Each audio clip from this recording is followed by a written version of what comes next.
name is Meli. And I'm Alpacachino. Today we're going to read to you chapters 36 and 37 of The Ickabog. the Ickabog. So are you ready? Yes, let's start. Okay, so we're going to begin with chapter 36, which is called Cornucopia Hungry. A year passed, then 2, then 3, 4, and 5.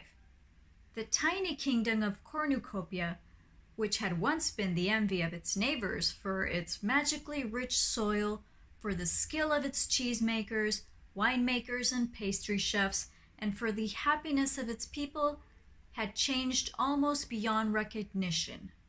True, Shoeville was carrying on more or less as it always had. Spittleworth didn't want the king to notice that anything had changed, so he spent plenty of gold in the capital to keep things running as they always had, especially in the city within the city. Up in the northern cities, though, people were struggling. More and more businesses, shops, taverns, blacksmiths, wheelwrights, farms, and vineyards were closing down.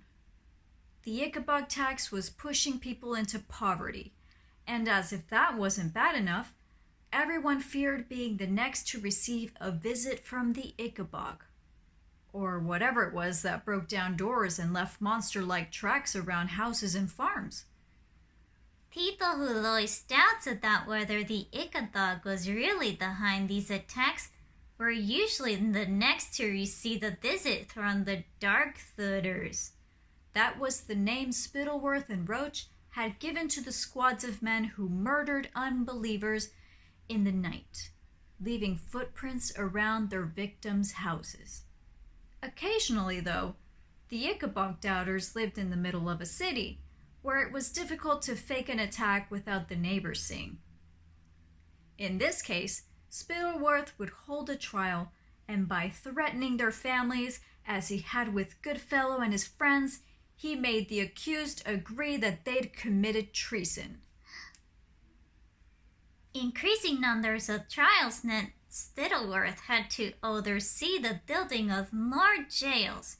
He also needed more orphanages. Why did he need orphanages, you say? Well, in the first place, quite a number of parents were being killed or imprisoned. As everyone was now finding it difficult to feed their own families, they weren't able to take in the abandoned children. In the second place, poor people were dying of hunger. As parents usually fed their children rather than themselves, children were often the last of the family left alive.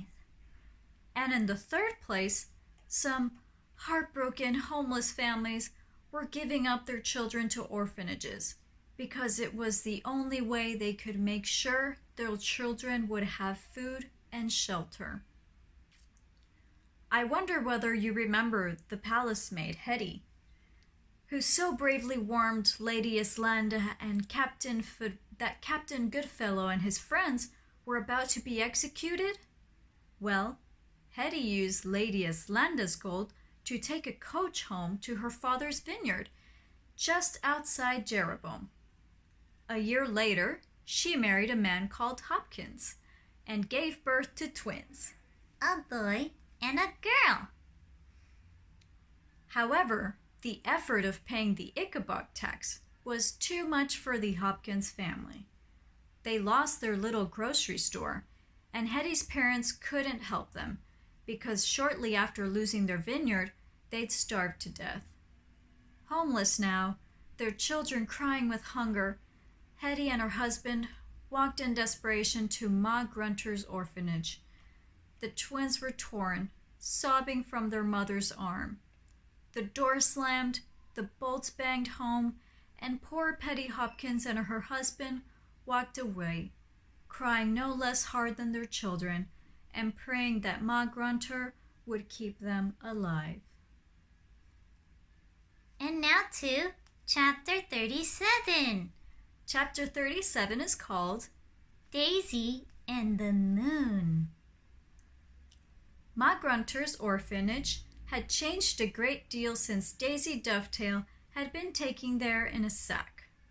The broken-down hovel was now an enormous stone building, with bars on the windows, locks on every door, and a space for 100 children.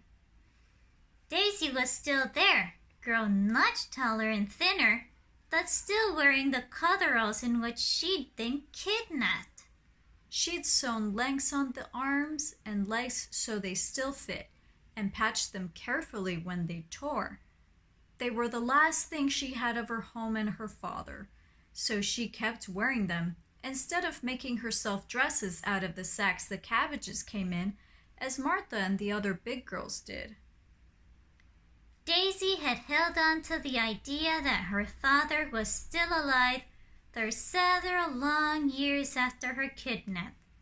She was a clever girl and had always known her father didn't believe in the Ickabog, so she forced herself to believe that he was in a cell somewhere, looking up through the barred window at the same moon she watched every night before she fell asleep.